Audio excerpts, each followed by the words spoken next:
Jolly good, thank you, Ray.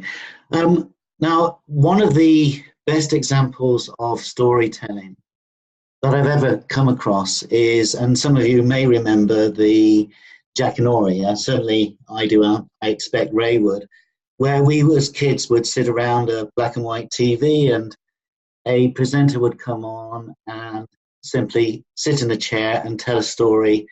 And it would be based on the imagination that the story created. And I think this is one of the clues to good visualization. In later years, of course, Jackanory started to add visual pictures to support stories that the presenters were taking. The other reason for calling it Jackanory, because my name, John Storey, Jackanory, was my nickname. I'm a market researcher from A+A Healthcare Research, and we conduct research on patients and physicians. So in the actual healthcare environment, it's highly regulated, which makes it challenging to present results of research, especially where we would have liked to have shown actual videos or snapshots of patients talking or physicians talking. And this is, we found in the past as being one of the best ways to actually communicate an insight by showing a vox pop type of video. But of course, with the restrictions on healthcare and now GDPR, this is basically not possible without a whole series of regulatory factors or regulations being applied. So what I'd like to do is show you some examples within this highly regulated environment of and some ideas and discoveries I've made in how we can present and show information and insights in this constricted environment.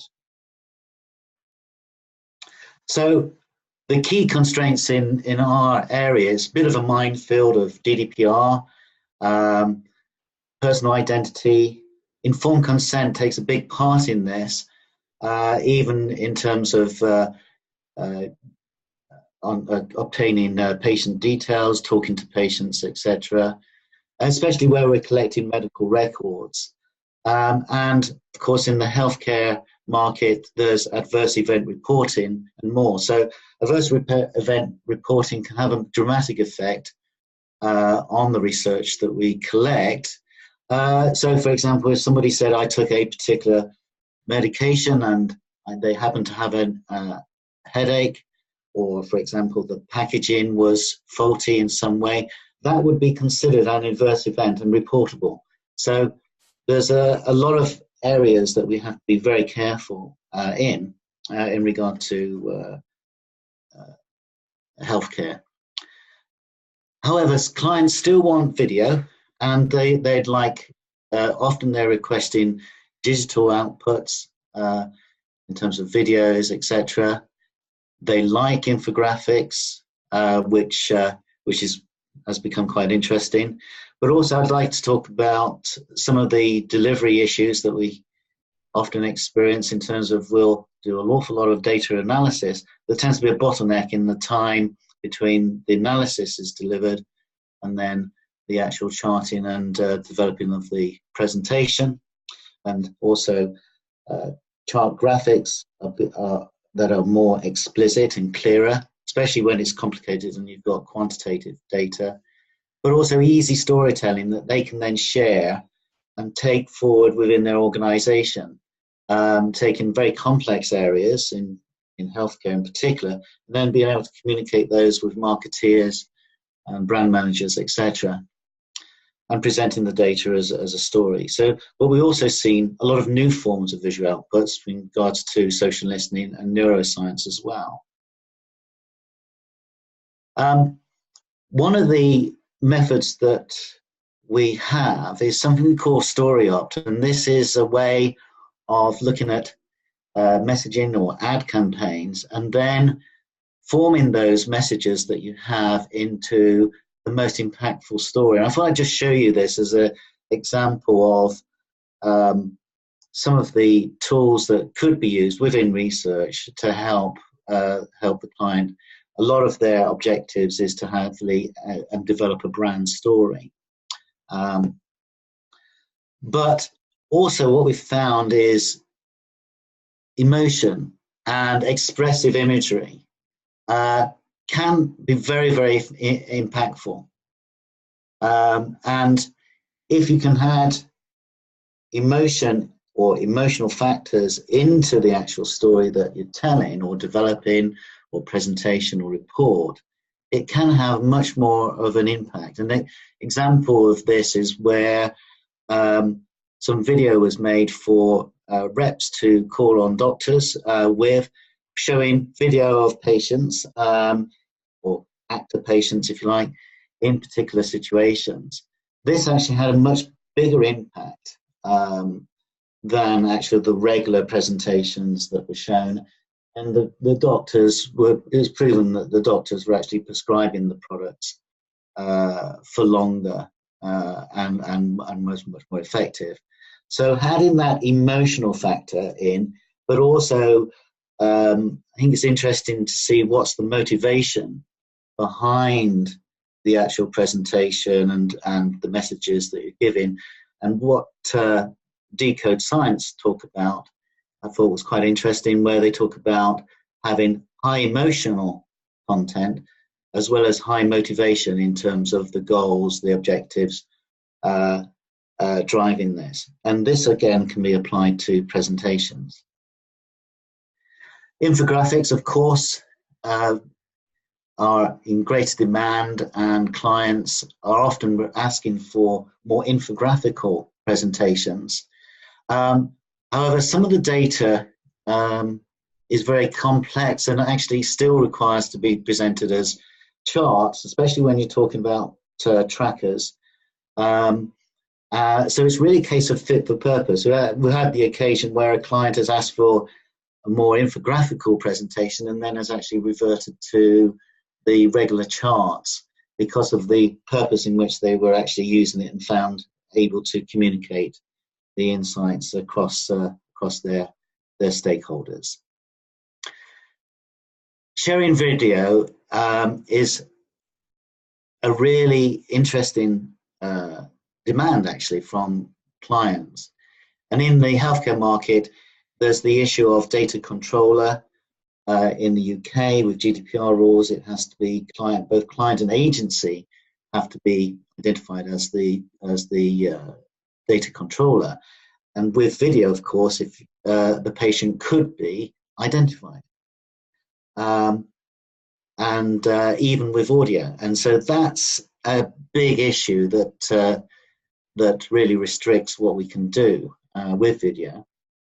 And of course, there's the identification, the recruitment issue as well, that if you are going to use video especially with patients, that what you don't want is them to not be properly informed before any video is taken and before they're actually recruited. And a lot of this is being dealt with video and sound blurring. But there is the ethical considerations as well in terms of patient stress, especially if you're conducting ethnography with patients. If you're collecting video, which is typical point, then there's the issue of the ethics and the pressure and stress on the patient, especially if they have a particularly sensitive condition. So one of the ways that I found useful is something that I call video cartooning, where we can create a profile of a patient. So if you like, a cartoon of a patient that's a similar profile. And with everything that we do in healthcare, everything is transcribed. So we can identify particular mentions that the patients have and then form those into a video cartoon rather than showing an actual video of a patient. And this protects their identity. You could actually put their actual voice into this. In this case, I've used similar electronic voices. But again, there is the risk that even through audio, the patient could identify. But I found that this is a good way of communicating insights, because you're getting it effectively from the horse's mouth. And I found that clients respond more. Used to get occasional palpitations, but felt it was part of my heart problem. I only went on Google when I wanted to know more about the heart. It was scary. You can live a normal life and deal with it, and irregular heartbeat sounds a lot less sinister than atrial fibrillation. I was relieved to be told what was happening to me. Rushes to my head could be controlled by a tablet. Strokes were not mentioned. So as you saw there was a very useful way of communicating some of the key insights. I found that quite useful. Another method that I've used for some time is what I call video scripting, where you can actually present a report or make a presentation, something that the client can use to communicate the actual report going forward.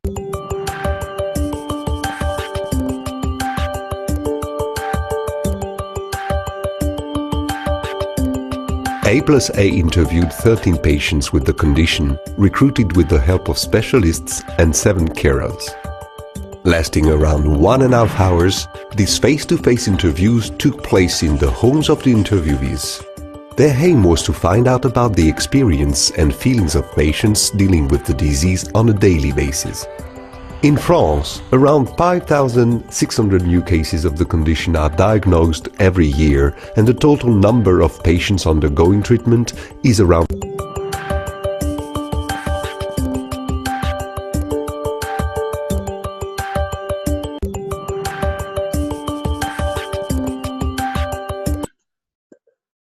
So as you saw in that, apologies for the video content, as you saw, it can communicate research in a very effective way using video scribing, which is really a mixture of imagery and talk. You can add in charts, etc., and talk around them. It's quite a nice way to do this. Of course, it requires quite an investment in time, which is one of the major issues that you face. Another thing I found quite useful is to invest time in finding good imagery that presents or represents the particular area. So here, for example, you've got twins representing biologics and biosimilars. So this would be a presentation about biosimilars. And again, behind this, you can add in, of course, all the infographics, as well as other areas of research, for example, here. Just to really be able to tell the story in a more succinct way. Social listening and digital research, we're seeing a lot of new data and new forms of data being presented in different ways, and this is becoming quite interesting, especially with our social listening tools we use. We can now put information in more symbolic ways, and then be able to drill down through this. And we found this I found this to be quite an interesting development. And also the data bottleneck. This is one of the issues that I think a lot of researchers are faced with. You'll have a lot of data, which you'll present, but actually, really with this is where you'll actually see a lot of data and then be able to take that data, and very quickly you have to turn that data into charts and analysis. And one of the tools that I've seen and used in the past is something called Q data, which takes a typical survey and then converts it into very good graphics. Another thing that I've come across is ways to present data. When you're doing a large survey, especially with patient records, and you've got several thousand bits of information that you're trying to present, and typical tracker is quite difficult to present and actually tell a story. And here's an example I've come across from a book called Dan Roan, where you're actually trying to present data. I thought it was useful to show you that he shows ways to present data and data reports, and starts off with one of the methods he mentions is the 6-mode cognition model for a report, and start with who and what, where, how much, how, why. They're all very logical, but also suggests presenting it as a sportscast with passion, which I've actually found to be quite effective. So that's it from me. Just a few ideas on presenting data and information in a restricted environment. Open to any questions. Thank you, John. And we've got some questions. I'm just going to click a couple of buttons here.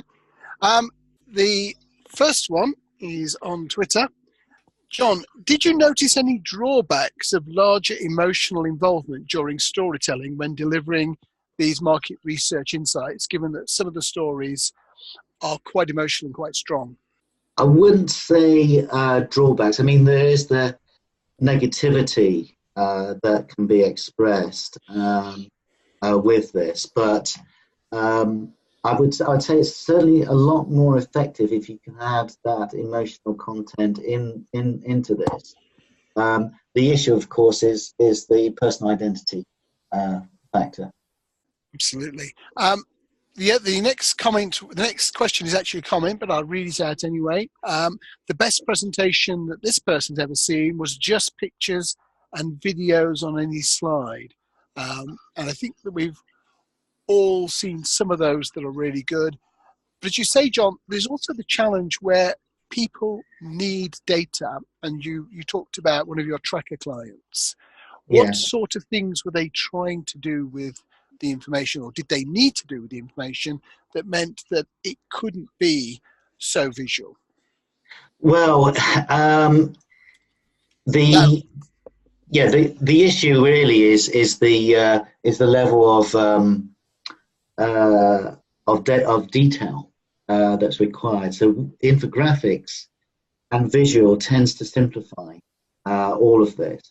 So I would say it's useful for communicating the insights, but when you need to look at the actual data in very complex areas, then we found that clients prefer to see the actual charts and the information and the actual numbers in precise numbers, especially in healthcare.